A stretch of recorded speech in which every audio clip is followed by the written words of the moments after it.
History remembers many turning points, but few are as monumental as Operation Barbarossa. This wasn't just an invasion, it was a clash of ideologies, a tempest of steel, and a gamble on an unimaginable scale. Hitler, drunk on early victories, aimed his war machine at the heart of the Soviet Union.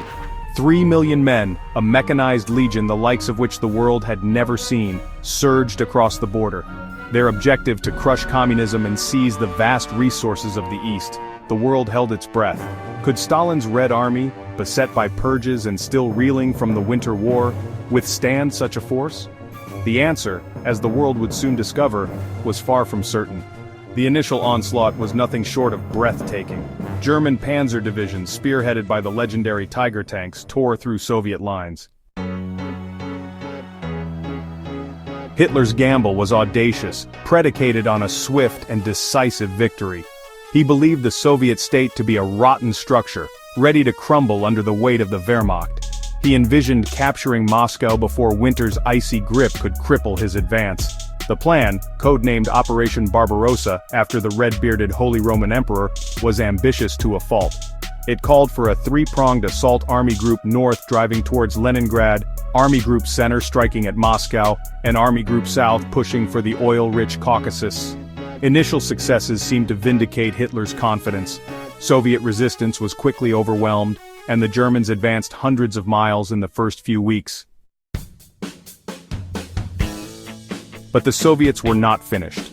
As the campaign progressed, the invaders encountered fierce resistance, fueled by patriotic fervor and a sheer will to survive. The Red Army, though initially caught off guard, fought with a tenacity that surprised the Germans.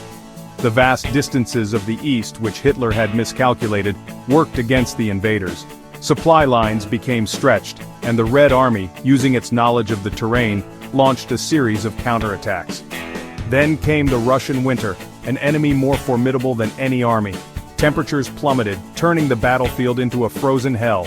German equipment froze solid and supplies dwindled. The invaders, ill-prepared for such brutal conditions, began to falter. The Battle of Moscow, a clash of titans fought in sub-zero temperatures, marked a turning point. The Wehrmacht, exhausted and frozen, was pushed back from the gates of the capital. The myth of German invincibility was shattered. The tide began to turn. The Red Army, bolstered by reserves and Lend-Lease aid from the Allies, went on the offensive. The Battle of Stalingrad, a brutal, months-long siege, became a symbol of Soviet resilience. The German defeat there marked the beginning of the end for Operation Barbarossa.